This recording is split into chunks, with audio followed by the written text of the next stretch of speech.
I always believed in the importance of strong communities, the kind where neighbors look out for one another and band together during hard times.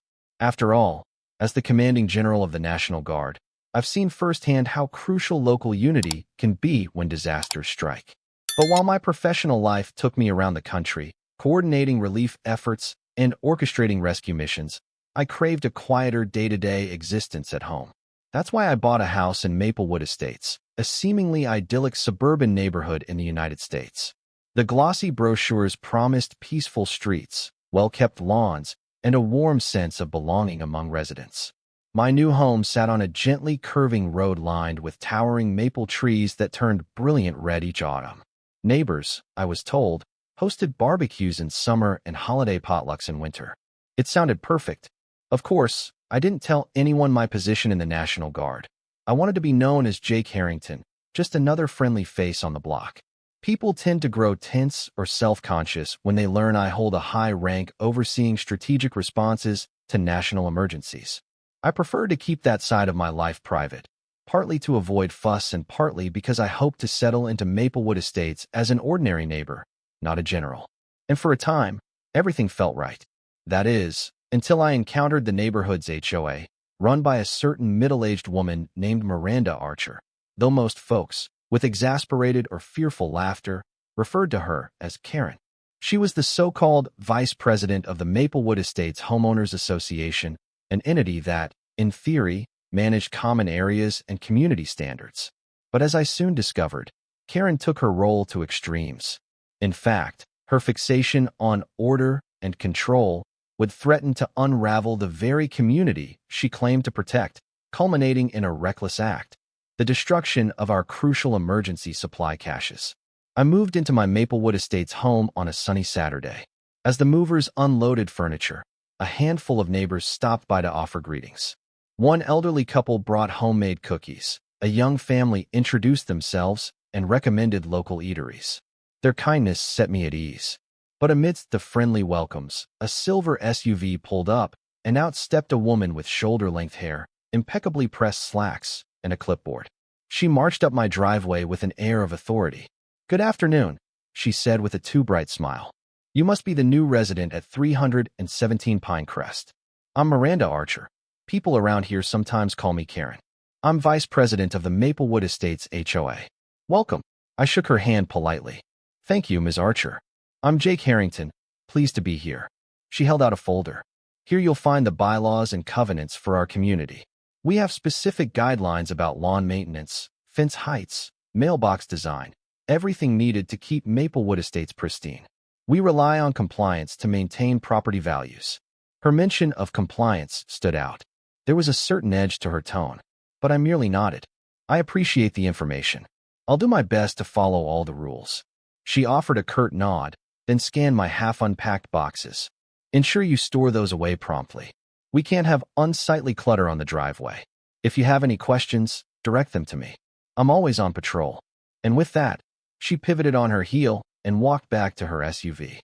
I watched her leave, unsettled by how quickly she'd gone from welcome to warning. Another neighbor whispered, "That's Karen for you.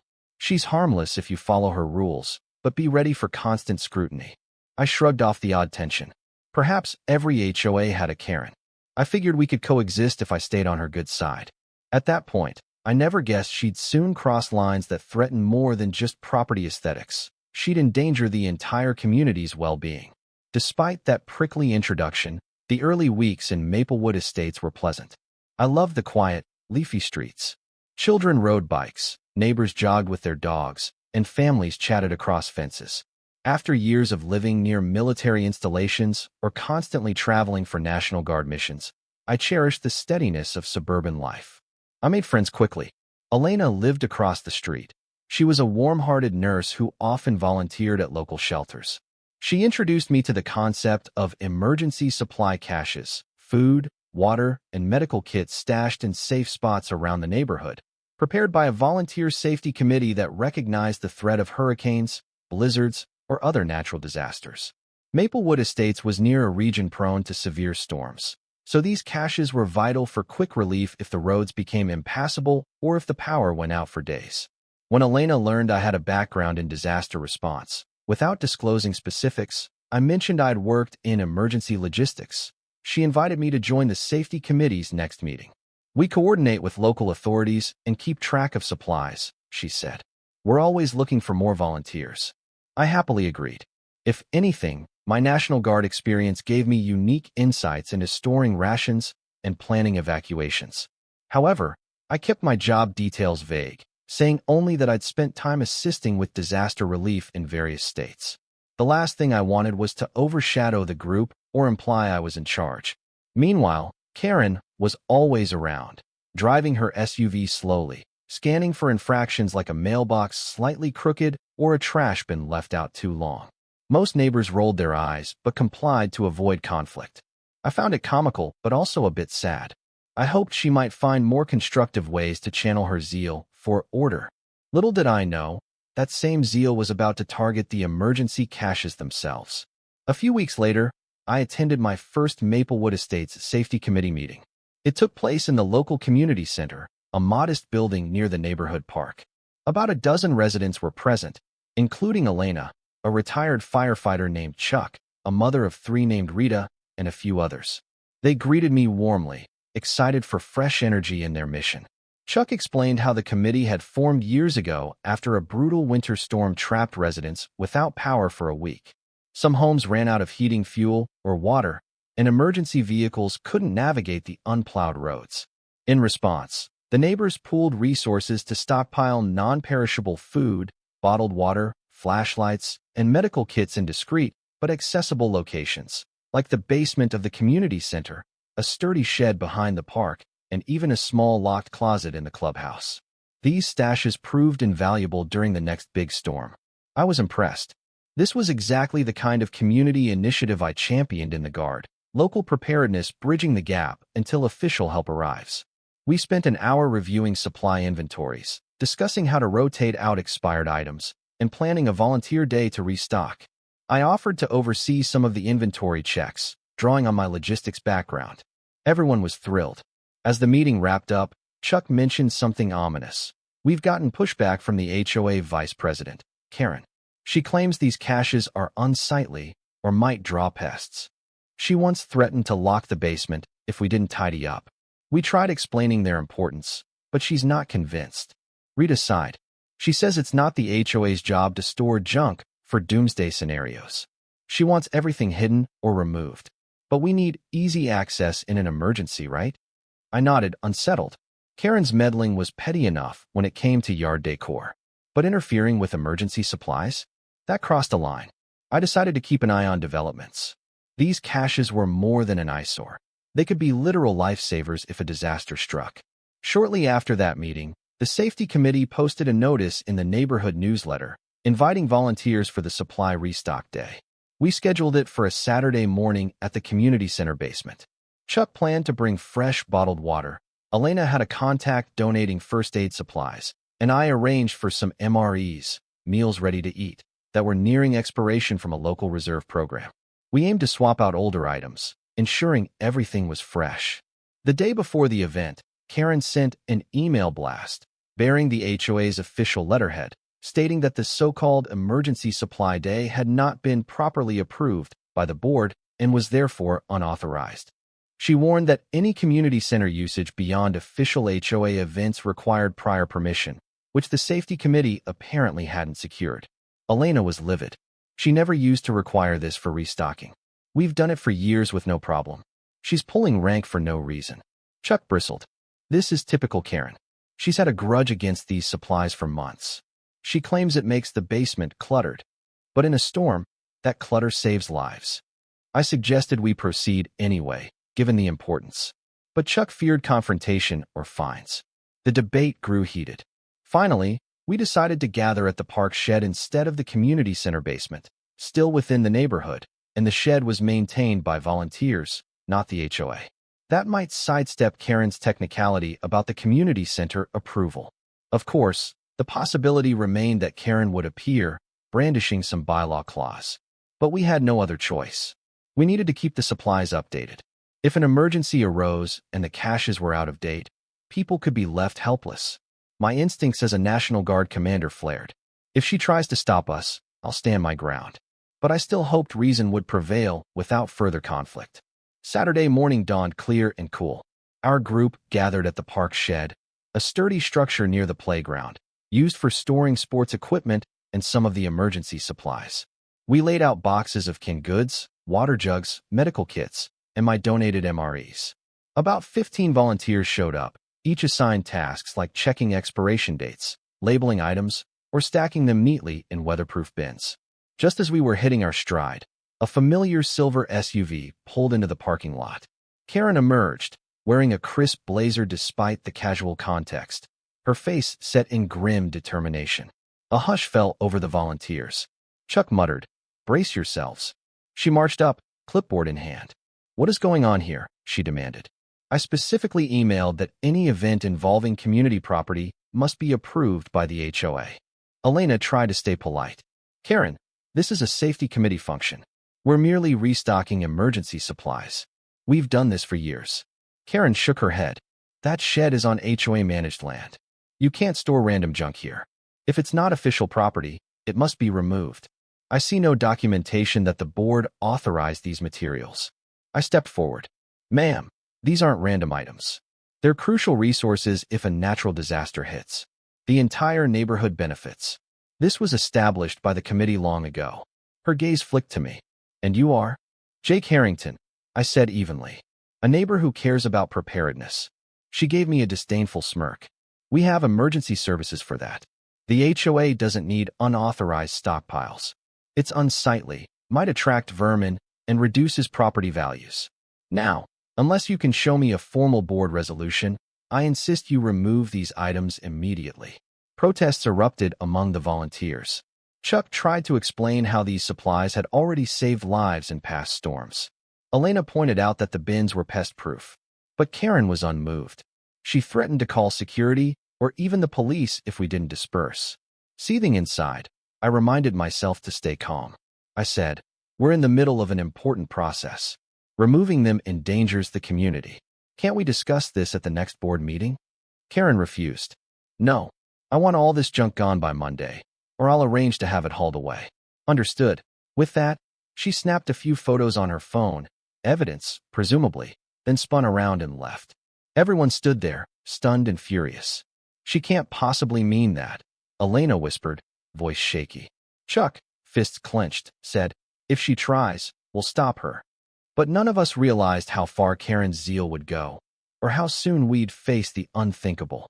Following that tense confrontation, we tried contacting the HOA president, a man named Mr. Willis, to intervene. Unfortunately, he was out of town for personal reasons and had delegated day-to-day tasks to Karen. The treasurer and secretary were largely passive, letting Karen do as she pleased. Meanwhile, the rest of the neighborhood remained unaware of the brewing conflict over emergency supplies. Hoping to avoid further escalation, we quietly secured the bins in the shed, locked them up, and planned to revisit the issue at the next official HOA meeting. Maybe, with enough neighbor support, we could pass a resolution legitimizing the supplies. Chuck joked about printing out photos of past emergencies to remind Karen of their importance. We tried to stay optimistic, but I remained uneasy. The tension in Karen's eyes suggested she might not wait for a meeting.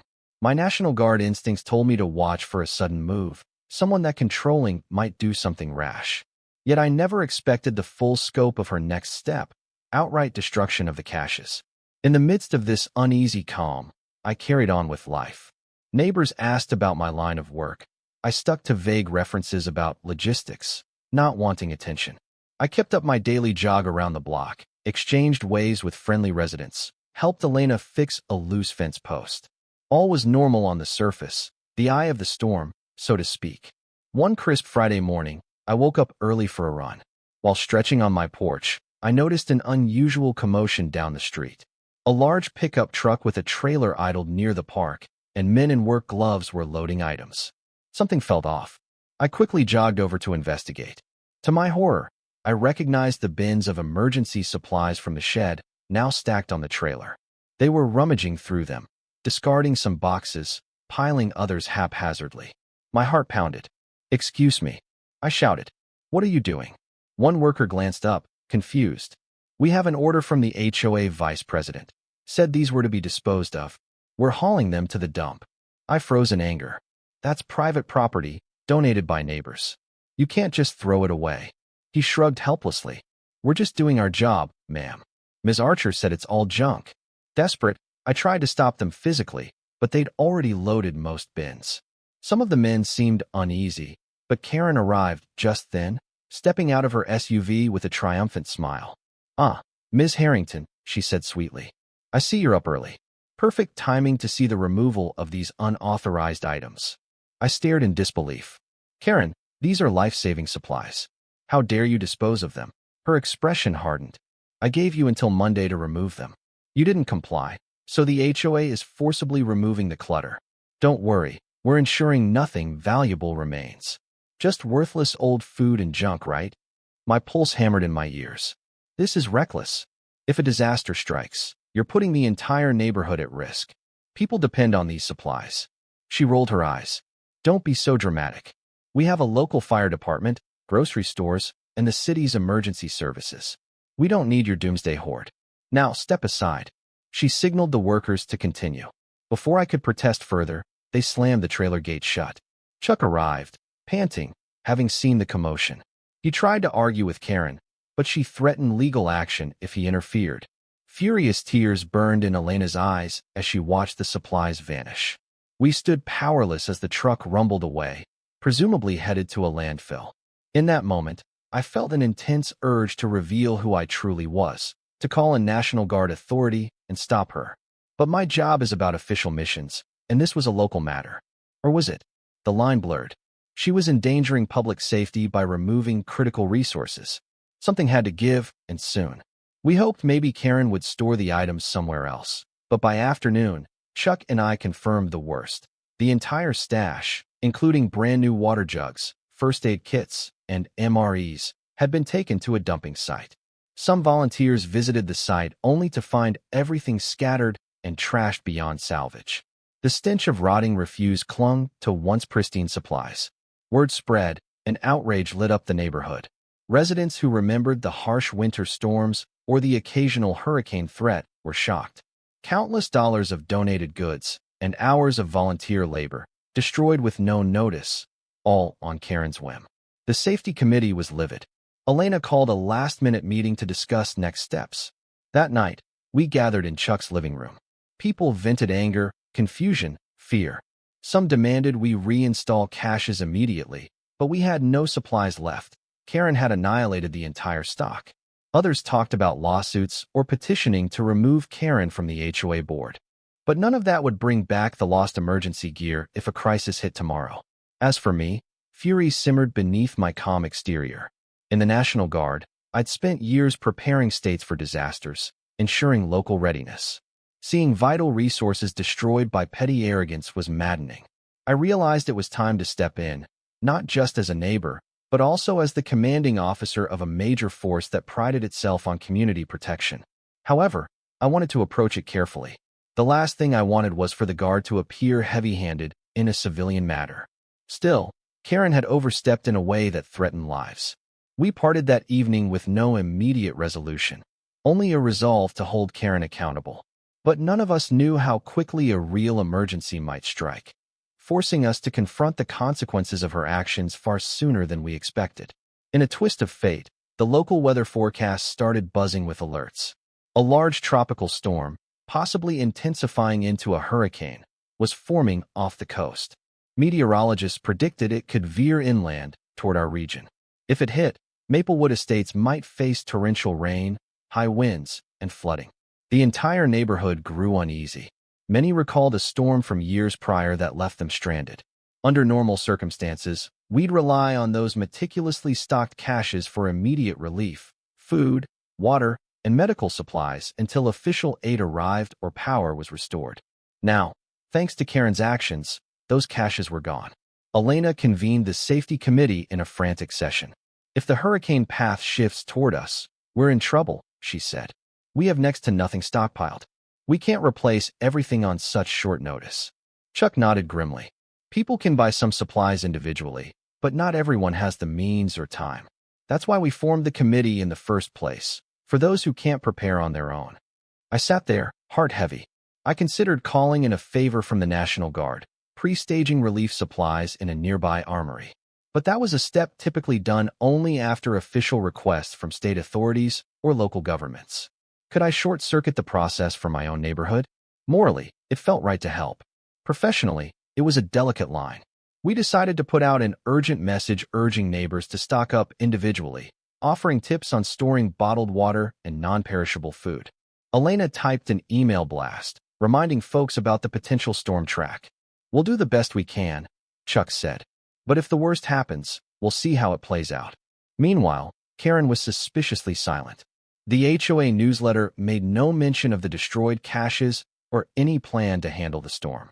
Some speculated she might have realized the gravity of her actions and was hiding. Others guessed she'd doubled down, claiming everything was fine. In either case, the neighborhood's vulnerability was real, and the storm approached steadily. Amid the rising storm anxiety, an HOA email arrived from Karen. It read, "Dear residents, I understand some of you are concerned about the upcoming weather. Let me assure you, Maplewood Estates has never depended on amateur supply hoarding to handle emergencies. We have local supermarkets and official emergency services. Please do not spread panic. Regarding the removal of items from the park shed, that action was fully in line with HOA rules prohibiting unsanctioned storage. The board aims to keep our community tidy and property values high. If you have further questions, feel free to contact me directly. No need to worry. Sincerely, Miranda Karen Archer, Vice President, Maplewood Estates HOA." Reading this, I practically growled. She dismissed essential emergency supplies as amateur hoarding, encouraging neighbors to rely on local stores that might run out or close once the storm approached. Her stance was not just naive, it was dangerously arrogant. Elena was beside herself. She's telling people not to worry, but what if roads flood or power lines go down?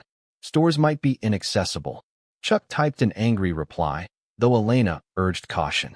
Some neighbors tried to push back politely, asking for at least a backup plan. Karen doubled down, claiming our city's emergency response was adequate and that the safety committee was overreacting. Quietly, I began contacting my National Guard colleagues to get a sense of the storm's potential. Forecast models hinted it could indeed make landfall nearby, possibly as a Category 1 or 2 hurricane. Even a weaker hurricane could cause massive disruption. If that happened, Maplewood Estates might face days without power. People could be stranded. The risk was too high to ignore. Internally, I debated my next move. Should I publicly reveal my role and mobilize resources? Usually, that required a request from local or state authorities. Alternatively, I could wait until the storm actually hit, then step in with an official response. But by then, how many neighbors might suffer? Karen's email made it clear she had no regrets. She was effectively gambling with people's lives for the sake of tidiness. My anger grew. If the storm struck, she'd learn the hard way that ignoring basic preparedness is not only foolish, it can be deadly. The hurricane's path indeed shifted. Overnight, meteorologists announced the storm would likely make landfall near us within 48 hours. Warnings lit up local news channels, urging everyone to secure their homes, gather supplies, and heed possible evacuation orders. The city declared a state of emergency, activating response agencies. Maplewood Estates was thrown into a scramble. Supermarkets jammed with panicked shoppers, shelves emptying fast. Gas stations had long lines. Those who'd relied on the emergency caches in the past realized, too late, they were on their own. Tensions soared as families questioned how they'd weather the storm with limited supplies. Karen's tune changed from dismissive to defensive. She posted a brief note stating, "The HOA stands with you. Follow official city guidelines," but offered no real solutions for the destroyed caches. Some neighbors posted angry comments on the community forum. "Where are our supplies? Why did you remove them?" As the storm clouds loomed and winds picked up, I spent hours on calls with my National Guard staff. The governor had placed us on standby for potential deployment across the region. Once conditions worsened, we'd be ready to rescue stranded civilians, distribute aid, and assist local authorities.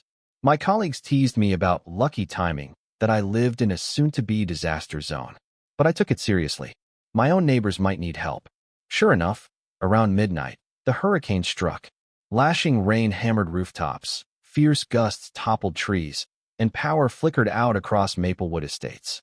By dawn, streets were flooded, debris littered yards, and the entire region was in crisis. Without the community caches, immediate resources were scarce.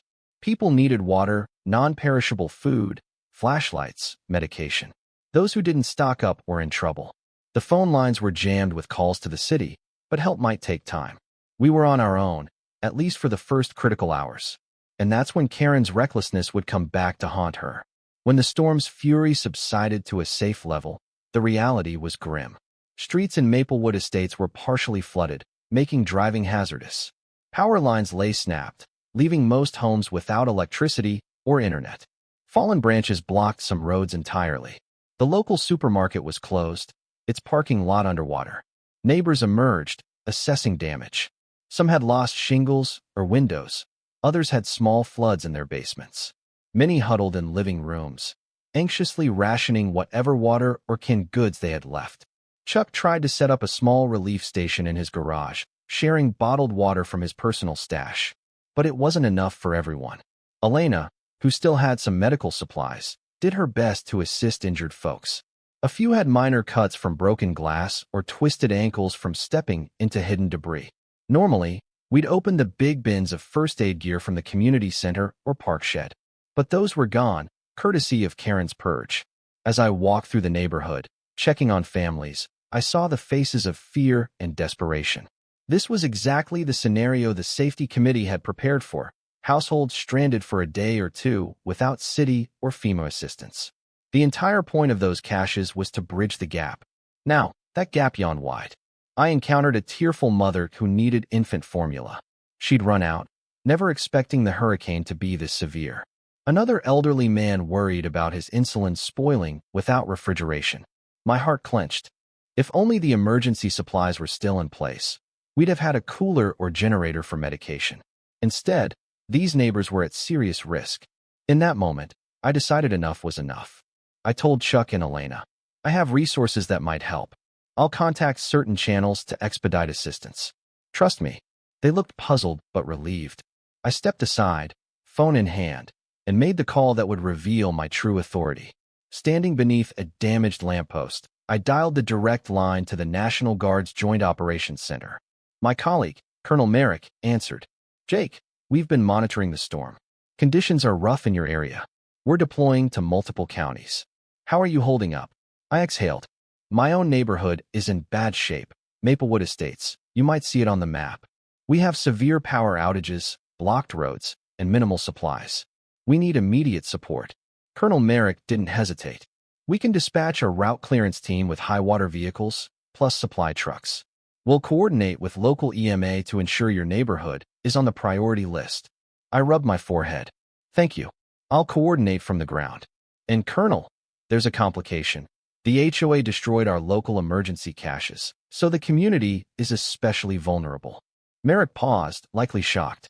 Destroyed them? That's insane. Understood. We'll do what we can. Try to keep the calm until we arrive. I ended the call, relief flooding me. Help was coming. Even if the roads were partly flooded, National Guard high-water vehicles could push through. We'd bring water, MREs, medical aid. My neighbors wouldn't starve or suffer. They might still face hardship, but they wouldn't be alone. However, I also realized this meant publicly revealing I was more than just Jake, the neighbor. If the guard rolled in at my request, it'd be obvious I held a high position. On the other hand, who would complain? We needed help, and fast. Sure enough, within the hour, the rumble of large trucks echoed at the neighborhood's entrance. Word spread that uniformed guard personnel were setting up a relief station at the main intersection. Curious neighbors emerged, eyes wide. Chuck and Elena spotted me leading the soldiers, giving instructions.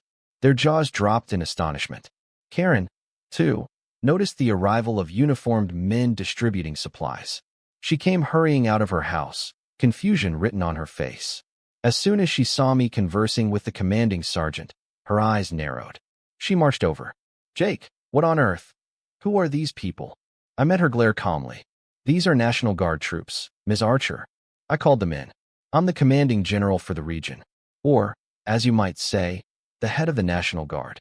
Her face went white. What? You can't just bring the army here. I gently corrected, we're the National Guard. And yes, in a state-declared emergency, we can deploy to assist communities. Maplewood Estates is in dire need, thanks to your destruction of emergency resources. She stood speechless, realizing the gravity of the situation. The neighbors looked on, some gaping, some stifling triumphant smiles. In that moment, Karen's entire facade of authority crumbled before the actual force dedicated to disaster relief. And it was only the beginning of her reckoning. Over the next 24 hours, the National Guard presence transformed Maplewood Estates into a hub of rescue and relief. Trucks rolled in with pallets of bottled water, shelf-stable meals, blankets, flashlights, and medical kits. Soldiers helped clear fallen trees, opening roads for emergency vehicles. An engineer squad restored partial power by setting up portable generators. The local emergency management agency arrived with a medical triage unit.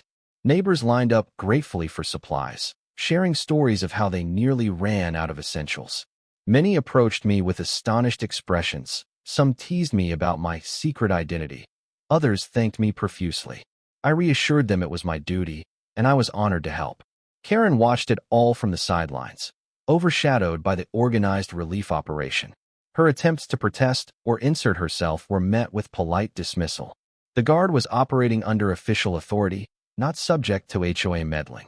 Meanwhile, volunteers from the safety committee pitched in wholeheartedly, distributing goods and caring for the vulnerable. Their relief at having professional backup was palpable. At one makeshift distribution point, I saw Karen pacing, arms folded. I decided to approach. "Ms. Archer, are you all right?" I asked carefully. She glared. "You blindsided me, Harrington. You never told me you commanded all this." She gestured at the trucks and soldiers. I held my ground. "I didn't think it relevant to my personal life here. But your actions forced a crisis. Without those supplies you destroyed, people were at risk. We needed immediate help." Her face twisted. "Well, I never meant for it to cause real harm. We have rules about storing junk. I thought official agencies could handle emergencies." I sighed. "They can, but not instantly. That's why local preparedness matters, like the caches. By removing them, you worsen the crisis. People suffered. You see that now, right?" She bit her lip, saying nothing. The magnitude of her blunder was undeniable. Yet she clung to her pride. "I did what I believed best for the HOA, to maintain standards," she mumbled, turning away. The conversation ended there, her remorse overshadowed by stubborn pride. But the consequences of her recklessness had never been clearer. With the immediate emergency mitigated by the Guard's intervention, Maplewood Estates slowly returned to normal. Power crews worked tirelessly. By the third day, most homes had electricity restored. Roads were cleared, the floodwaters receded, and local stores reopened with fresh stock. Neighbors, grateful for the swift rescue, organized a thank-you event at the community center for the National Guard. They invited me and my troops to a modest dinner once the chaos settled. Soldiers turned up, enjoying home-cooked meals and receiving heartfelt thanks from families who avoided real hardship thanks to their presence. During the dinner, Chuck gave a short speech. "We owe a debt to the men and women who arrived when we needed them most. And to General Harrington, Jake, for ensuring Maplewood Estates wasn't left stranded." Applause filled the room. I felt a bit embarrassed, but also deeply touched by their gratitude. In the aftermath, talk spread about holding Karen accountable for her disastrous decision. Some neighbors called for her resignation from the HOA board. Others threatened legal action for the destroyed supplies. Even the typically aloof HOA president, Mr. Willis, was outraged upon returning to find out what happened in his absence. Karen, sensing the tide turning, tried to play down her role. She apologized vaguely in an email, claiming miscommunication about the supplies. But few bought it.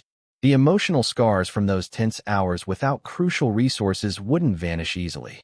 Meanwhile, the safety committee hammered out plans to rebuild the caches, this time with official recognition.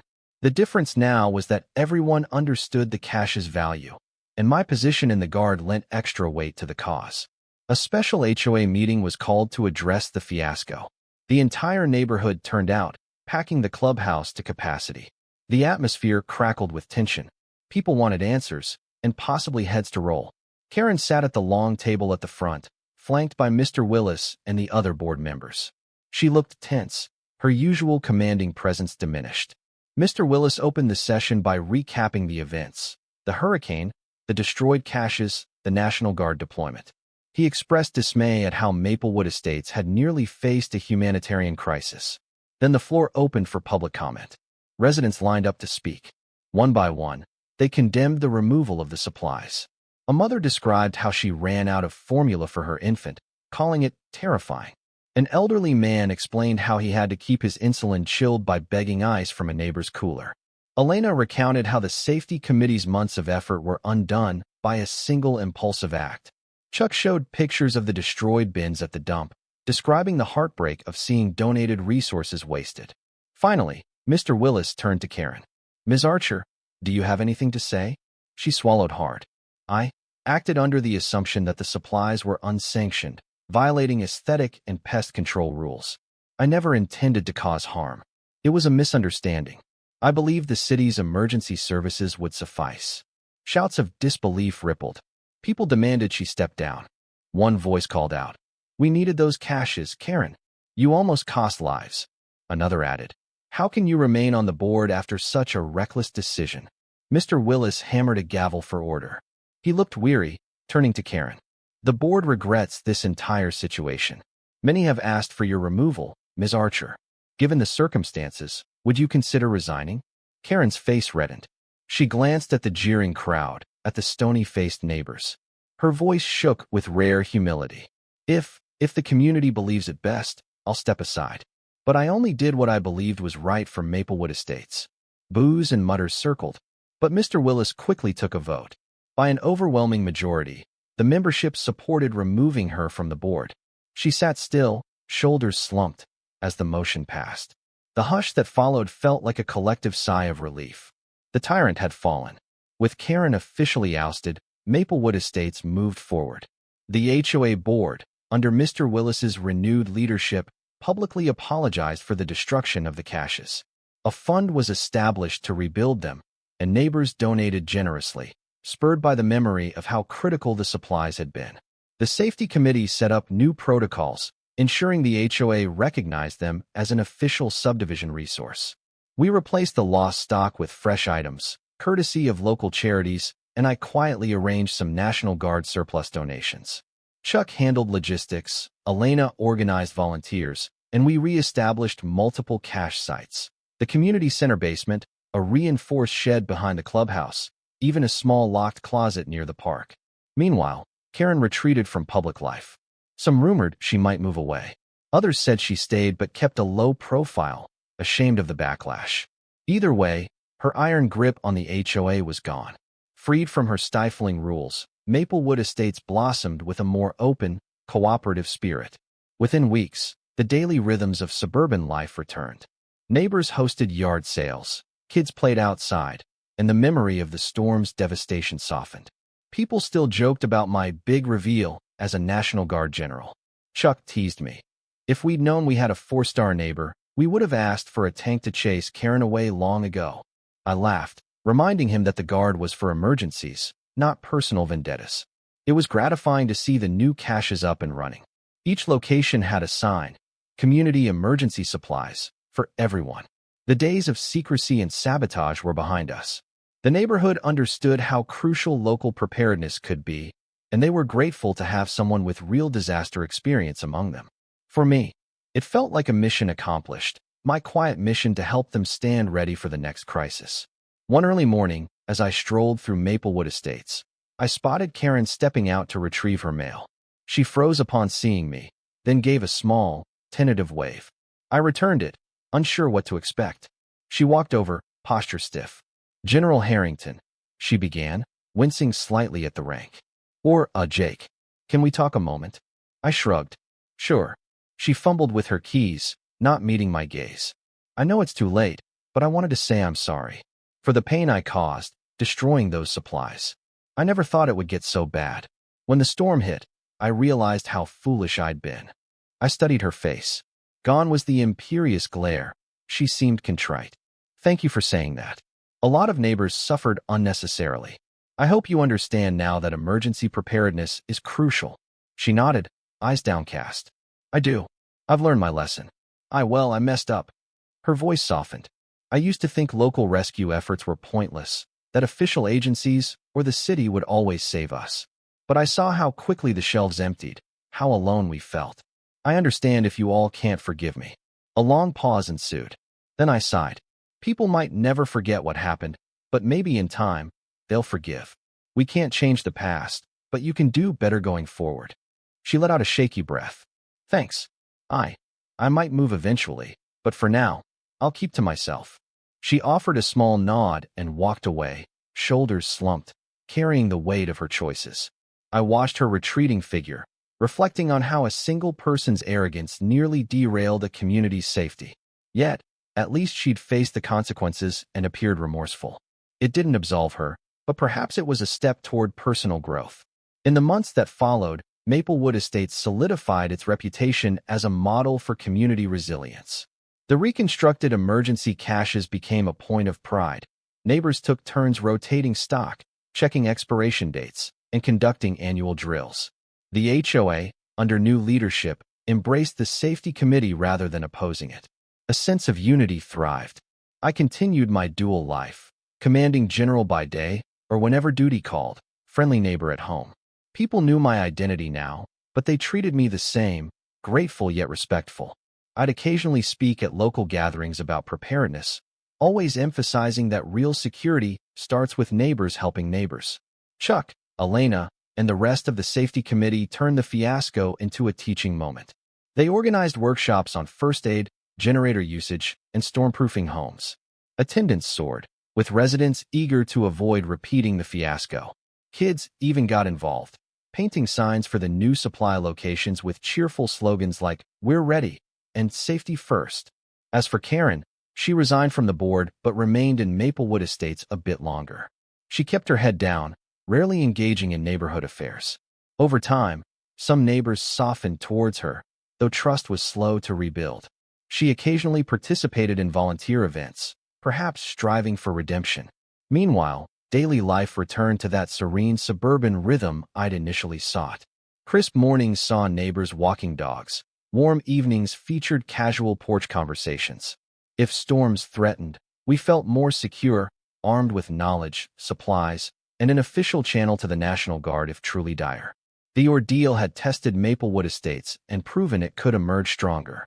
One late afternoon, as I sipped iced tea on my porch, watching children ride bikes down the street, I reflected on how far we'd come. The meltdown over HOA Karen destroying emergency supplies had, ironically, sparked a deeper appreciation for communal readiness. People were no longer complacent. They valued local cooperation, and they knew help was just a handshake away, whether from the neighbor next door or the National Guard's top officer who lived among them. Yes, the storm had passed, leaving behind a grateful, enlightened community. Maplewood Estates was once again a safe, welcoming haven, this time tempered by hard lessons and forging a future anchored by compassion and preparedness.